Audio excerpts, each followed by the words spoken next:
जय हिंद फ्रेंड्स, मैं देवेश शुक्ला आप सभी का ऑनलाइन क्लासेस में स्वागत करता हूं।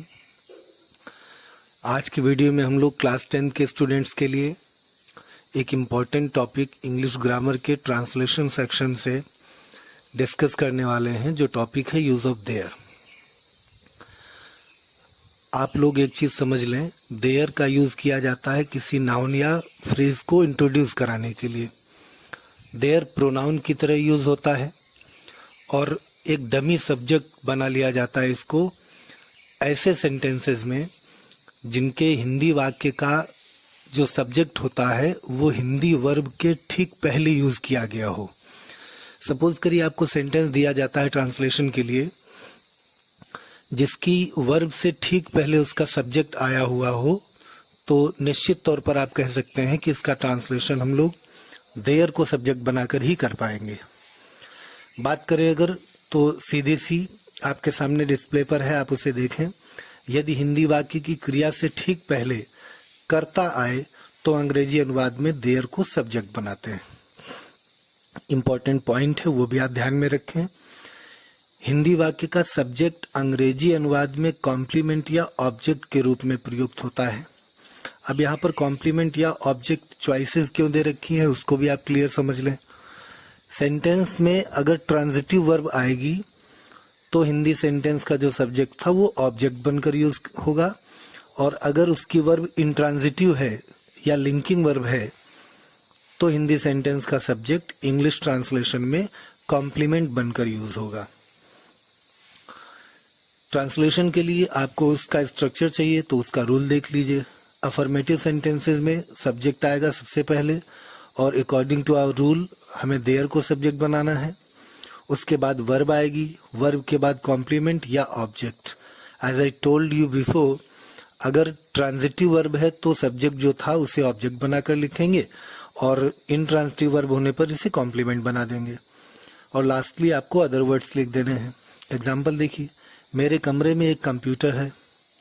ट्रांसलेशन बनाने के लिए आपको सब्जेक्ट देना है और इसमें वर्ब आई है जो कि इंट्रांजिटिव वर्ब है, इज लगेगा इसके लिए लिंकिंग वर्ब, उससे ठीक पहले कंप्यूटर आया है।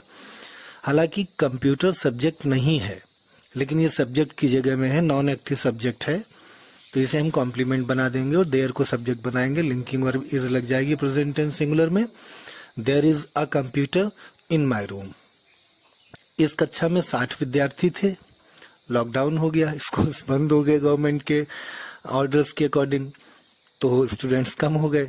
अभी 60 थे तो इसका ट्रांसलेशन बनाने के लिए भी सब्जेक्ट देयर लगेगा और वर्ब आ जाएगी वर। आप एक चीज नोटिस करें, देयर वाले सेंटेंसेस में ट्रांसलेशन करने में जो भी वर्ब यूज की जाती है वो हिंदी सेंटेंस के सब्जेक्ट के NGP means number gender person के अकॉर्डिंग ही आती है। अगर वो प्लूरल नंबर है तो प्लूरल वर्ब रहेगी और सिंगुलर नंबर है तो सिंगुलर वर्ब रहेगी। ट्रांसलेशन इसका बनना है, there were 60 students in this class. Next है, सप्ताह में 7 दिन होते हैं। यहाँ भी प्लूरल है हिंदी सब्जेक्ट, तो वर्ब प्लूरल आएगी are. There are 7 days in a week. इस सेंटेंस का ट्रांसलेशन हैज हैव हैड से भी कर सकते हैं। A week has 7 days. तो यहाँ आप समझ ले कि हैज हैव हैड से ट्रांसलेट किए जाने वाले सेंटेंसेस का भी देयर से ट्रांसलेशन बनता है। नेक्स्ट एग्जांपल, हर एक के लिए कार्य होगा, ये फ्यूचर में पहुंचा। There will be work for everyone. अभी हम लोग बात कर रहे थे ट्रांजिटिव वर्ब के लिए, तो नेक्स्ट एग्जांपल ट्रांजिटिव वर्ब का है। किसी गांव में एक व्यापारी रहता था। यहाँ वर्ब रहता था जो कि पास्ट इंडेफिनिट को डिनोट करता है और उससे ठीक पहले है एक व्यापारी जो कि सब्जेक्ट है। तो वर्ब से ठीक पहले अगर सब्जेक्ट आता है तो ट्रांसलेशन में देयर को सब्जेक्ट बनाते हैं। इसका ट्रांसलेशन हो जाएगा देयर, पास्ट इंडेफिनिट में सेकंड फॉर्म अफर्मेटिव सेंटेंस है, लिव्ड लग जाएगी verb, there lived a merchant in a village. जो हिंदी का सब्जेक्ट था मर्चेंट वो यहाँ पर ऑब्जेक्ट बन गया। नेक्स्ट एग्जाम्पल है, इस राज्य में एक क्रूर राजा राज्य करता था। राज्य करना रूल भी होता है, रेन भी होता है। इस राज्य में शब्द जो हैं ये फ्रेज की तरह सेंटेंस के लास्ट में आएंगे जिन्हें हम अदर वर्ड्स कहते हैं, और देयर से ट्रांसलेशन बनाएंगे, there ruled a cruel king over this kingdom. इस घोंसले में एक तोता रहता है, प्रेजेंट का है, there lives a parrot in this nest. Sentences there के साथ बनने वाले निगेटिव भी हो सकते हैं, उसके लिए रूल होगा। मेन सेंटेंस का स्ट्रक्चर सब्जेक्ट जो कि देयर होगा प्लस वर्ब प्लस नो या नॉट प्लस कॉम्प्लीमेंट या object plus other word. No और नॉट के लिए आप समझ लें, नो का आप यूज कर सकते हैं सिंगुलर प्लूरल दोनों के साथ में, लेकिन नॉट का आप प्रयोग तभी कर पाएंगे जब नॉट के साथ आने वाला नाउन सिंगुलर और काउंटेबल हो।